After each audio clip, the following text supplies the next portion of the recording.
आज मैं आपको एक कहानी सुनाना चाहता हूँ।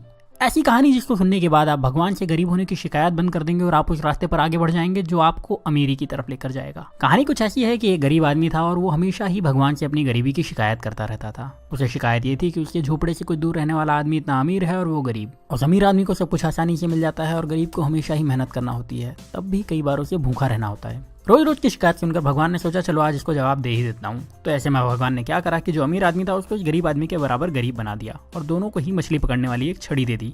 दोनों को एक बराबर का झोपड़ा दे दिया और दोनों के हालात बिल्कुल एक जैसे कर दिए। क्योंकि दोनों ही बराबर के गरीब थे और दोनों के पास मछली पकड़ने वाली छड़ थी तो दोनों ही मछली पकड़ने लगे। पहले दिन दोनों ने ही 10 मछलियां पकड़ी। मछली पकड़ने के बाद जो आदमी पहले से गरीब था उसने पूरी 10 मछलियों को बेच दिया और बदले में उसे 2000 रुपये मिले। अब इस आदमी ने अपने लिए और अपने परिवार के लिए अच्छा खाना खरीदा, थोड़ी मिठाई खरीदी और उस आदमी ने अपने पूरे परिवार के साथ मिलकर वो रात बहुत अच्छी तरीके से पार्टी करते हुए बनाई। लेकिन जो आदमी अमीर से गरीब हुआ था उसने सिर्फ 9 मछलियां बेची। उसने एक मछली को अपने परिवार के साथ मिलकर खा लिया और बाकी की 9 मछलियों को बेचकर 1800 रुपये कमा लिए। हालांकि ऐसा करने पर उसके परिवार को भूखा रहना पड़ा, लेकिन फिर भी उसने यही किया। अगले दिन उसने 1000 रुपये खर्च करके एक मछली पकड़ने वाली छड़ खरीदी और 500 रुपये एक इंसान को देकर अपने साथ काम करने के लिए रख लिया और 300 रुपये बचाकर रख लिए ताकि कभी जरूरत पड़े तो काम आ सके। अब अगले दिन जो इंसान पहले से गरीब था, जिसने अपनी मछली के सारे पैसे पहले ही खर्च कर दिए थे, उसे फिर से 10 मछलियां मिली। इस बार भी वही हुआ। शिकायत करने वाले शख्स ने अपनी सारी मछलियों को बेच दिया और उस पूरे पैसे को अलग अलग जगहों पर खर्च कर दिया। लेकिन जिस इंसान को भगवान ने गरीब बना दिया था उस इंसान को अब 20 मछलियां मिली। इस बार उसने 18 मछलियों को बेचा और 2 मछलियों को अपने परिवार के साथ खाकर सो गया। इस बार उसके परिवार को थोड़ा खाना ज्यादा मिला, लेकिन उनका पेट ठीक से भरा नहीं था। फिर भी किसी ने शिकायत नहीं की। अगले दिन फिर वही हुआ और जिस इंसान को भगवान ने गरीब बनाया था उसने 18 मछलियों को बेचे हुए 3600 रुपए से 2000 रुपए निकाल करके 2 छड़ और खरीदी और उसके साथ ही 3 लोगों को अपने साथ काम करने के लिए रख लिया, हर एक को 500 रुपए दे करके। उसके पास 100 रुपए अभी भी बचे थे तो उसने वो पैसे बचत में लगा दिए। उस दिन भी शिकायत करने वाले को सिर्फ 10 मछलियां मिली, उसे 2000 रुपए मिले और उसने उन सारे पैसे को फिर से किसी न किसी जगह पर बहाने बना करके खर्च कर दिए और उसके पास जरा भी पैसे उसने नहीं बचाए। लेकिन दूसरे शख्स को शाम होते होते 40 मछलियां मिल चुकी थी। उस शाम को इस अमीर से गरीब बने इंसान ने अपने परिवार को 4 मछलियां दी, जिसके बाद उस परिवार ने पेट भर के खाना खाया और उसने बाकी की 36 मछलियां बेच दी और उसे 7200 रुपए कमाए। अगले दिन उसने 3000 रुपए में 3 छड़े और खरीदी और अब उसके पास कुल 7 छड़े हो चुकी थी। उसके पास कुल मिलाकर अभी भी 4600 रुपए बचे थे तो उसने 7 लोगों को बुलाया, हर एक को 500 रुपए दिए और उन्हें मछली पकड़ने के लिए रख लिया और खुद उनके काम पर नजर रखने लगा। इतना पैसा खर्च करने के बाद भी उस इंसान के पास 1100 रुपए बच गए थे। जब शाम हुई तो इस इंसान के पास 70 मछलियां थी। उसके पास पहले से ही 1100 रुपए थे। उसने दिन भर कोई काम नहीं करा था तो वो ज्यादा थका हुआ भी नहीं था। उसके पास 7 छड़े थी जो कि इसकी ही थी, उसकी एसेट थी। उसके पास काम करने वाले लोगों की एक टीम थी जो उसके लिए काम करती थी। और शाम को इस इंसान ने 66 मछलियों को बेचकर 13,200 रुपए कमाए।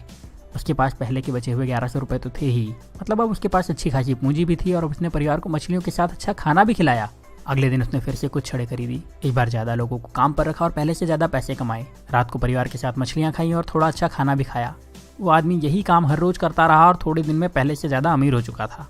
उसने अपने पुराने घर को फिर से खरीद लिया और अब उसके लिए मछली खाना मजबूरी नहीं शौक था। साथ ही अब उसे काम करने की जरूरत नहीं थी क्योंकि उसने अपने काम की देखभाल के लिए कई मैनेजर्स, अकाउंटेंट और दूसरे लोगों को रख लिया था और वो अपने पैसे दूसरी जगह इन्वेस्ट भी कर सकता था। लेकिन जो शिकायत करने वाला इंसान था वो अभी भगवान से यही शिकायत कर रहा था कि भगवान आपने मुझे गरीब क्यों बनाया और उस अमीर इंसान को इतना आराम क्यों दिया।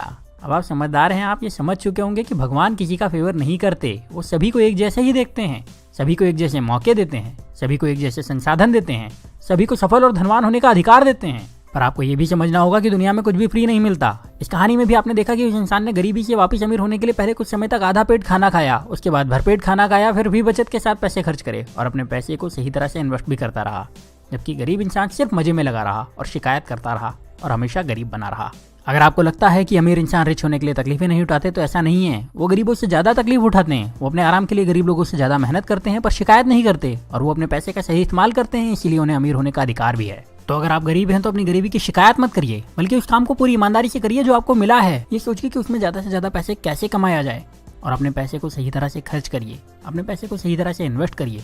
और जब आप ऐसा करेंगे तो आपको अमीर होने से कोई नहीं रोक पाएगा, कोई भी नहीं। अब यहाँ मैं आपसे एक सवाल करने वाला हूँ और कमेंट में इसका जवाब जरूर दीजिएगा। क्या आपको लगता है कि भगवान या किस्मत सच में आपकी गरीबी के जिम्मेदार हैं? और अगर अभी तक आप यही समझते थे तो आपने अपनी सोच बदली या नहीं? अपना जवाब मुझे कमेंट में जरूर बताइएगा। अगर आपने अपनी सोच बदल ली है और आपको लगता है कि ये वीडियो ज़्यादा से ज़्यादा लोगों के पास जाना चाहिए तो इस वीडियो को दूसरों को शेयर करिए। इतना ज़्यादा शेयर करिए कि लोग अपनी जिम्मेदारी खुद लेना शुरू कर दें और फिर कोई भी रुकावट उन लोगों को अमीर होने से ना रोक पाए। तो इस वीडियो को आप शेयर करिए फेसबुक पर, इस वीडियो को शेयर करिए अपने व्हाट्सएप पर, इस वीडियो को शेयर करिए अपने व्हाट्सएप के सारे दोस्तों के ग्रुप में। जहाँ आप शेयर कर सकते हैं वहाँ शेयर करिए। जितनी ताकत से शेयर कर सकते हैं उतनी ताकत से शेयर करिए। और अगर आपने चैनल को सब्सक्राइब नहीं किया है तो सब्सक्राइब करके बेल का बटन दबा दीजिए, क्योंकि ऐसे ही वीडियो में लेकर आता रहूँगा और आप में से आपका बेस्ट निकालने में आपकी मदद करते रहूँगा। तो अब आप वीडियो को शेयर करिए और मुझे विदा दीजिए। मैं आपसे मिलूंगा अगले वीडियो में। तब तक अपना प्यार और वक्त देने के लिए बहुत बहुत धन्यवाद।